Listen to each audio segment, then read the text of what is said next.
Keep watching The Politics every Friday, 12 p.m. Eastern Time on New York Parrot TV, the voice for humanity.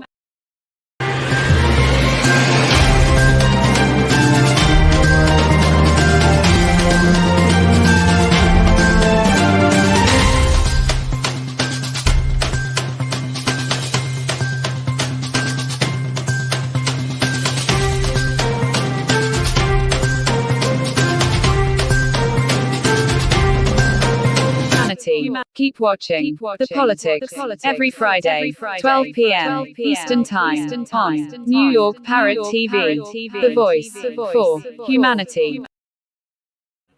Okay, let's try it again. Welcome to the show, Talking Politics. My name is Robert Press, the host of the show. I am a reporter for the Bronx Chronicle. Here is my official New York City press card. I also write for the Co-op City News and Parkchester Times, which is owned by Muslim media, as is this show. As you saw, we had a little technical problem again at the beginning of this show, but I've realized that the problem is on my end. And I was on the phone for a half hour with Optimum this morning, and I have to go to their store and get a new cable box. So it seems that most of the problem has been on my end. But let's get into the show right now. As for our weather, today will be nice with a high in the low 70s. Saturday and Sunday will be even nicer with the temperature getting up into the upper 70s. And however, it looks like rain will be coming back to the area on Monday. It appears that a lot has gone on these past few days, and it does not look good for Mayor Adams, which I'll get into in the second half of the show, or President Joe Biden, whose son Hunter was indicted yesterday in a Delaware court by the special counsel, the Attorney General of Delaware, David Weiss. So let's get into that. First son, Hunter Biden, was indicted yesterday in a Delaware court by the special counsel, David Weiss, on 3 counts related to lying about being addicted to crack cocaine when he bought a gun nearly 5 years ago. The charges carry up to 25 years in prison and could be the first of multiple criminal cases against Hunter, who now is 53 years old. He may also be facing tax fraud and illegal foreign lobbying counts in D.C. and Washington. The indictment accuses Hunter Biden of lying about his drug use on a gun purchase in 2018 when he bought a Cobra revolver. He wrote in his 2021 memoir, Beautiful Things, that he was abusing drugs at the time. The 3 counts relate to violating federal laws governing gun ownership, lying to authority figures, and interstate commerce. Hunter in July walked away from a plea deal that would have granted him 2 years of probation for failing to pay more than $2 million in taxes on foreign income from countries such as China and Ukraine. As part of that deal, Hunter would have admitted to the gun offense, but it would have been expunged after the completion of probation. The first son's legal team is expected to argue that the diversion agreement remains in effect for the gun offense. The new charges were filed 2 days after House Speaker Kevin McCarthy announced an impeachment inquiry into President Biden's involvement in his family's overseas business dealings, which centered on Hunter and his brother, James Biden. House Speaker Kevin McCarthy's decision to open the impeachment inquiry into Biden reflected the substantial political pressure he is facing from the right-wing members of Congress who have threatened to depose him if he fails to do their bidding. House Oversight Committee Chair James Comer said Tuesday the panel would subpoena the bank records of Hunter and James Biden, including to determine whether any foreign funds flowed to the president. White House spokesman Ian Sams declined to comment on the indictment, saying, "We would refer you to Hunter's personal representatives or to the Justice Department." Like I said, House Republicans are making their first official move for to ask Hunter's attorneys for documents on Wednesday related to the defunct plea agreement, while 2 sources told CNN, laying the groundwork for a potential subpoena down the line. The request for documents marks a new chapter for the House Oversight, Judiciary, and Ways and Means Committee, which has been investigating Hunter Biden's dealings for months without turning up any direct evidence that pinpoints wrongdoing. Should you refuse to provide the committee with the requested information because of any purported privilege, the committee may ask to seek testimony from you and or Hunter Biden regarding the disclosure of documents and communications. The letter from the committee chairs to Hunter Biden's lawyers read. Their request focused on a series of communications between Weiss and other DOJ officials regarding the potential gun and tax-related charges against Hunter Biden, drafts of the proposed plea agreement and immunity language, emails between Hunter Biden's attorneys, the New York Times, and Political, among other materials.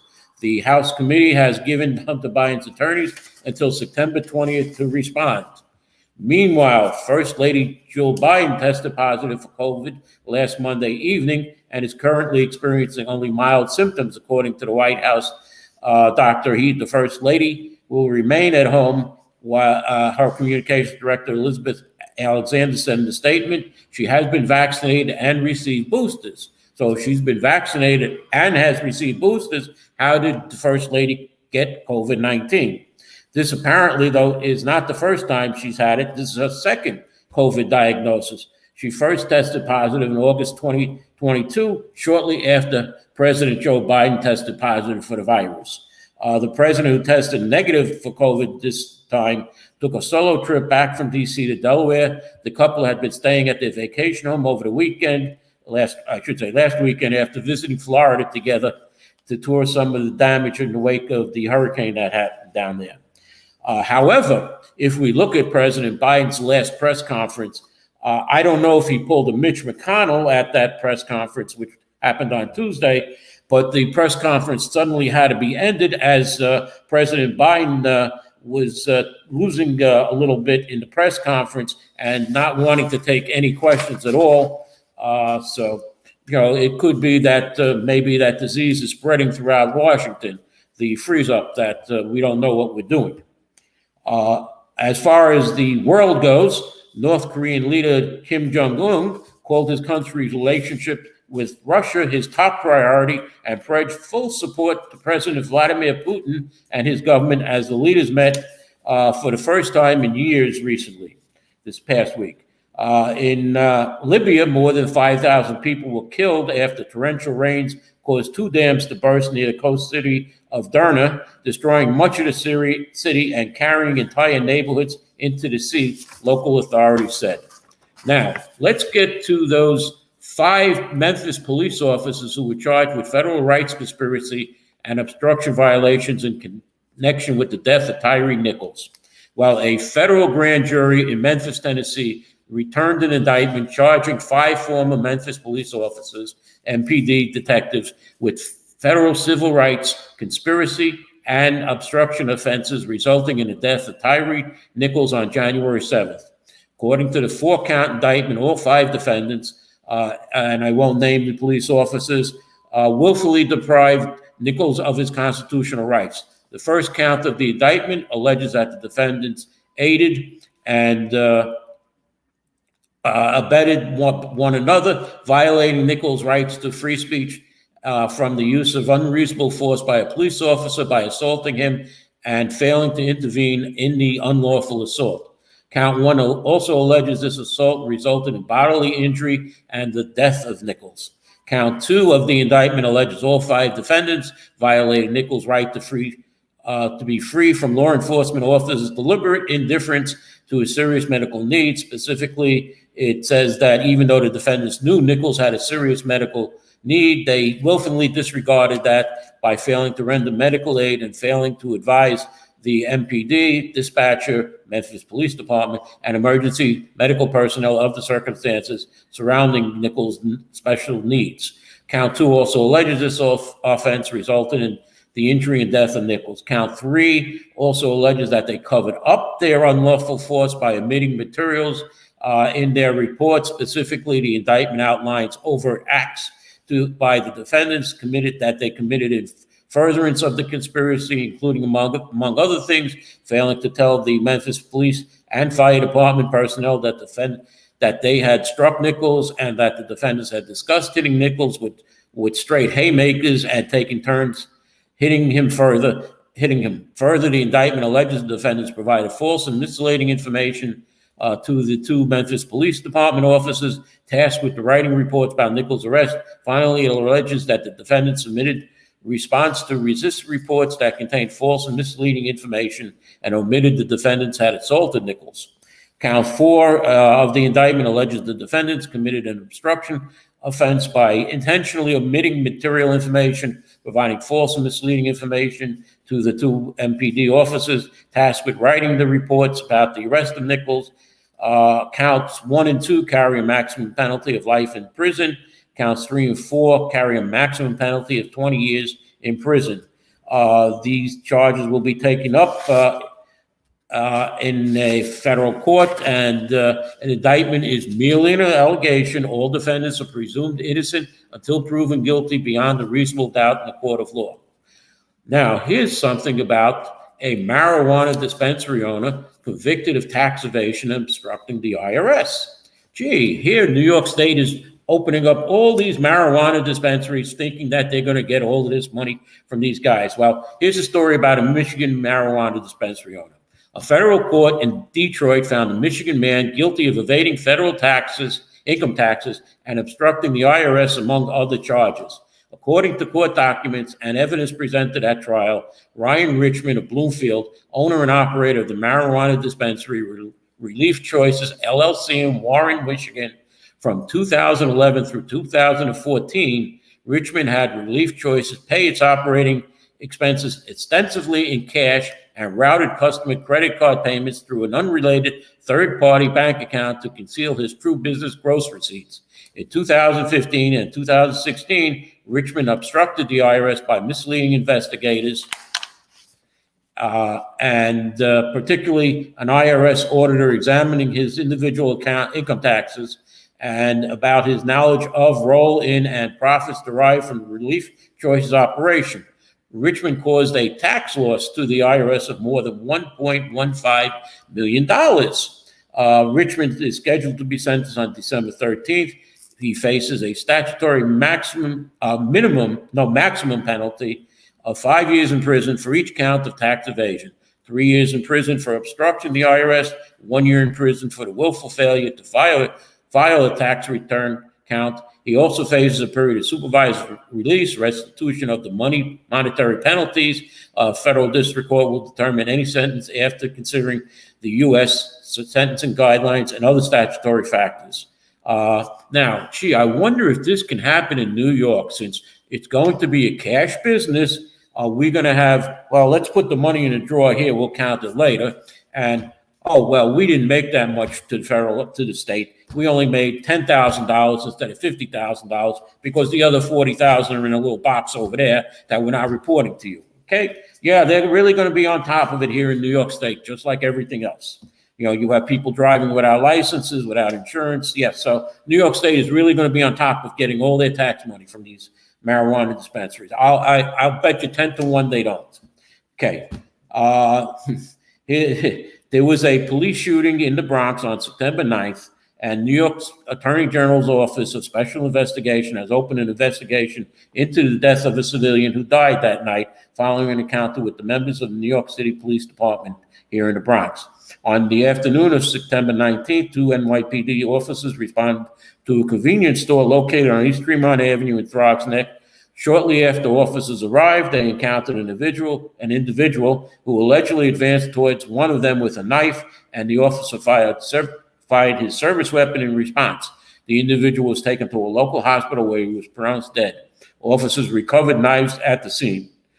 Pursuant to New York State Executive Law 70-B, OSI assesses every incident reported to it where a police officer or a peace officer, including correctional officers, may have caused the death of a person by act or omission.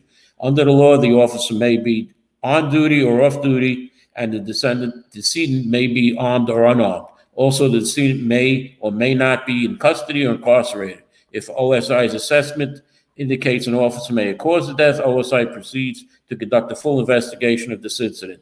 These are preliminary facts, and they will come out afterwards. They are also, the Attorney General's office is also investigating another shooting that occurred, I believe, in the South Bronx, somewhere on 3rd Avenue. And it was proven in that case that the shooting was justified because there was a gun in the perpetrator's hand who was about to shoot the police officer.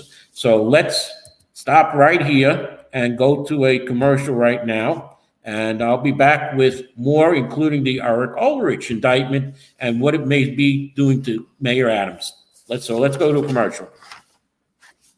Do you know that there is a publishing company that wants to make life easier for you as a writer? This publishing company is called World Inkers Printing and Publishing. We publish in all different languages, and we're looking for writers of all genres, all formats. We're looking for scholars, ghostwriters, playwrights, poets, short fiction, novelists, you name it. We're looking for anybody who is interested in writing and the craft of writing to be in touch with us. You can reach us at info.worldinkers@gmail.com. With World Inkers Printing and Publishing, you do not require a lot of money to publish with us. Contact us today at info.worldinkers@gmail.com. Become a winner with other authors at World Inkers Printing and Publishing. Give us a shot. We will surely convince you.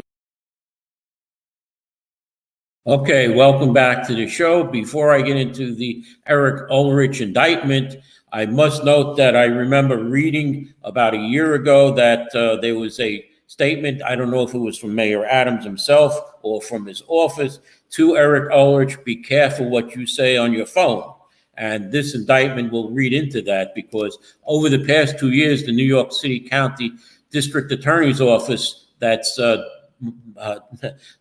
DA Bragg, assisted in the New York City Department investigation, have been investigating the conduct of Eric Ulrich. This investigation uncovered that Ulrich, a former New York City councilman for District 32 in Queens from 2009 to 2021, also a former senior advisor to Mayor Adams, January 2022 to April 22, and the former New York City Department of Buildings Commissioner, May 22 to November 2022, used his authority and influence in those positions to benefit certain people, including entities owned or controlled by them and others known and unknown, in exchange for money and gifts, including a premium season ticket package to the Mets baseball season, a bespoke suit, artwork, and a discounted apartment and certain amenities in a beachfront building in Rockaway, Queens.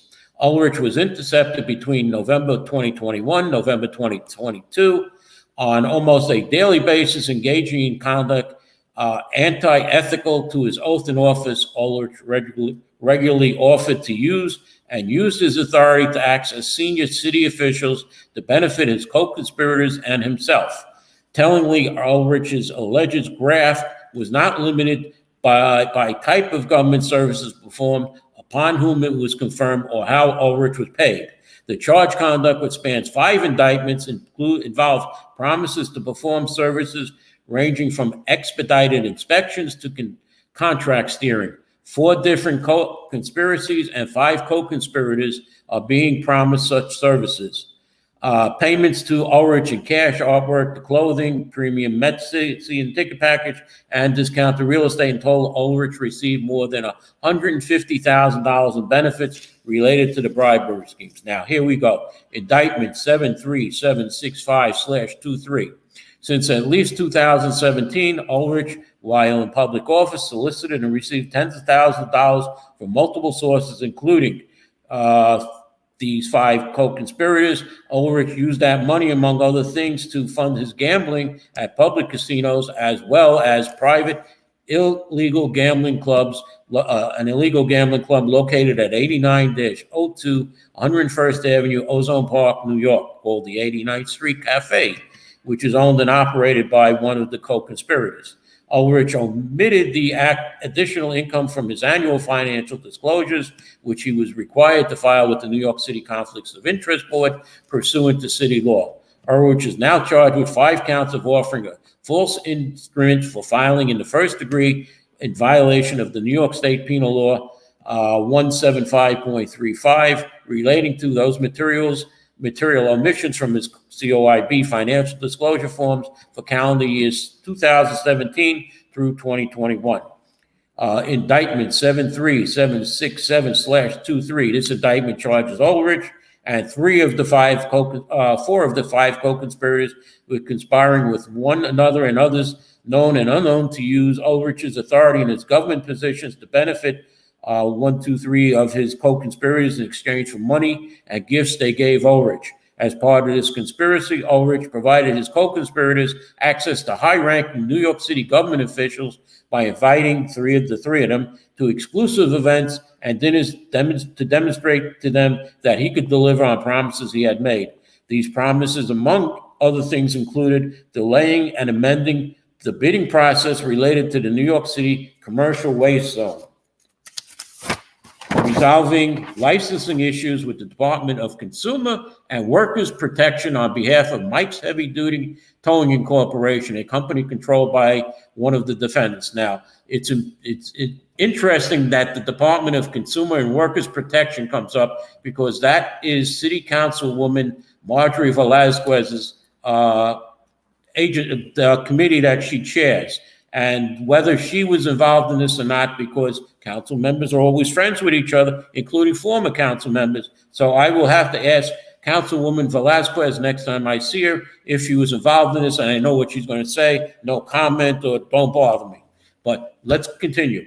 Ulrich is charged with expediting and coordinating inspections among various New York City agencies on behalf of his co-conspirators, influencing city appointments in favor of the co-conspirators, New York City government employee for co-conspirators and their family members, including positions for two of the co-conspirators' daughters.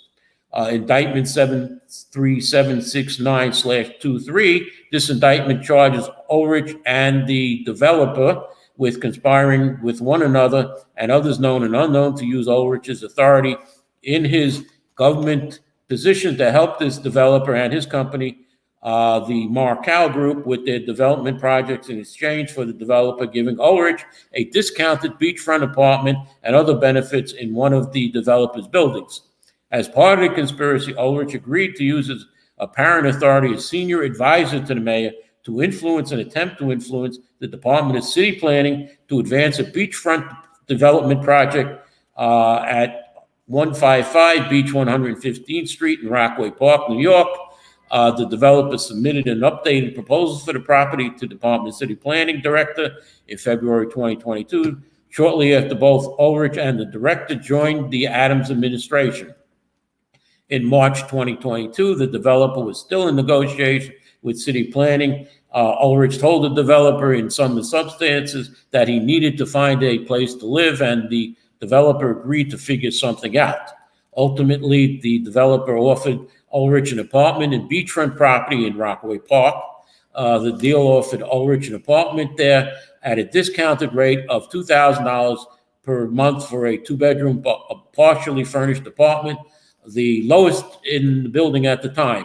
The developer also offered Ulrich the option to purchase the unit for $55,000 below the list price and apply the first year's rent, $24,000, towards the down payment and to cover closing costs, the value of approximately of $100,000 to Ulrich. Indictment 73762-23.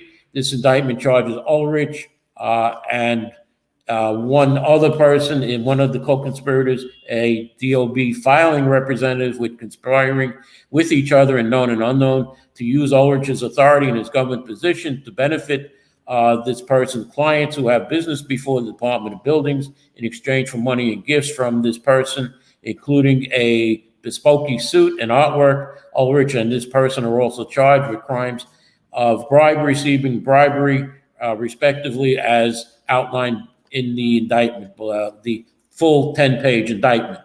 And the last indictment, the fifth one, indictment number 73768/23. This indictment charges Ulrich with one count of bribery receiving in third degree and a former New York City corrections officer with one count of bribery in third degree relating to Ulrich's intervention with a former DEP commissioner to hire this guy's one of his co-conspirators' family members in exchange for money. The co-conspirator gave Ulrich before and after one of his positions for the person's daughter was secured.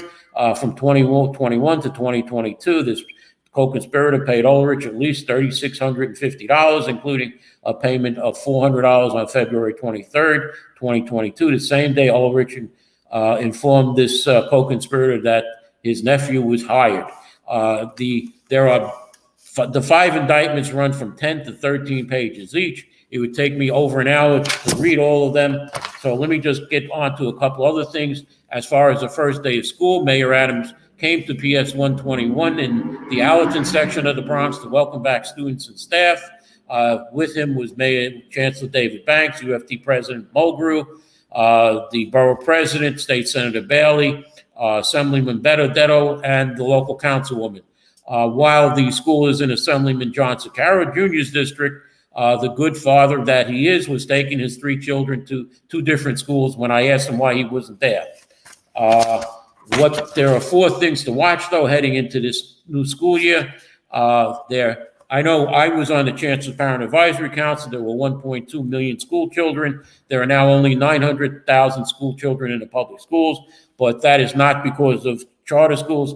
Because of the pandemic, many families moved away from the New York area. So this year, there are 21,000 newly arrived asylum-seeking students that have enrolled in New York City schools since last summer.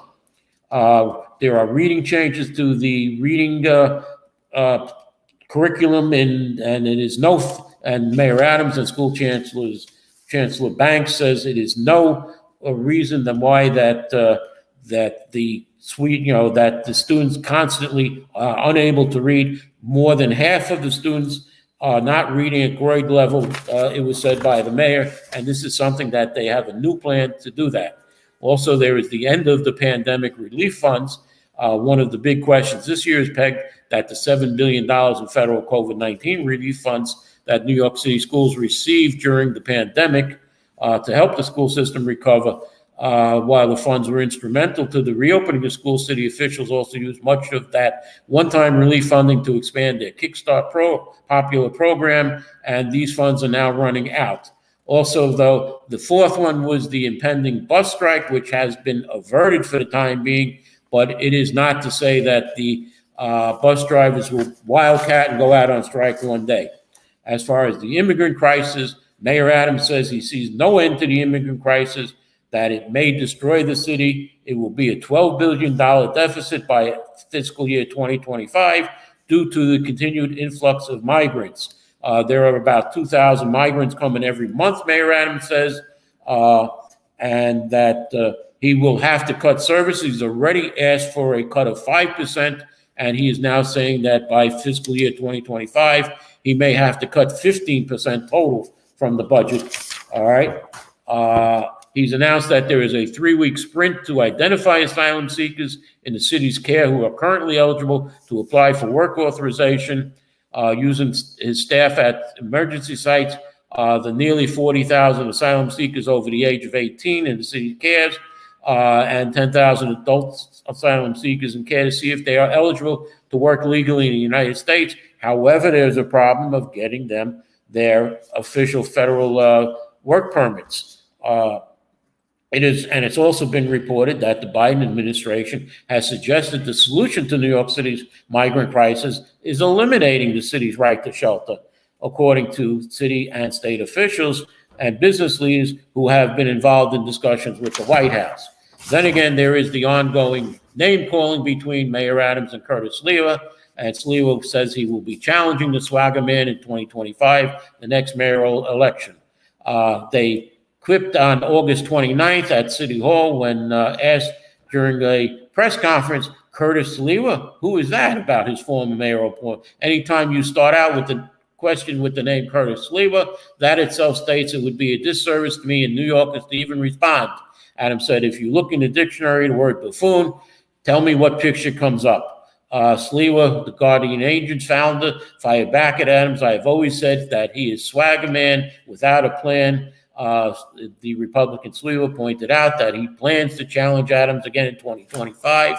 And I am just about out of time. So the last thing that Sliwa said is that I know you can't find Staten Island without a GPS, but in 2 years, I'm coming after you, Eric Adams. Lee was said at a rally opposing a migrant center in Staten Island. However, Mayor Adams was just in Staten Island yesterday announcing a new economic proposal for Staten Island and rebuilding the waterfront over there. And I am out of time, so I am going to have to end it right here. There was plenty more for me to have here. I have pages and pages of information, but I am out of time. So let me say goodbye and thank you for watching. Thank you for your comments. I was unable to read it, Kevin, unfortunately. And let me sign off right now and say again, once again, thank you for watching. I will see you next week. In a world where the quality of information available to poorer communities is doctored, tainted, and sometimes regressive, where the words fake news have come to mean other people's opinions, it is vital to rely on news platforms with journalists who have feet on the ground and can report the truth. New York PARROT, a New York-based national and global news outlet, is changing the narratives of media operations. We focus on the news that matters, like self-empowerment, entrepreneurship, finances, health, security, politics, and more. We strive to curb violence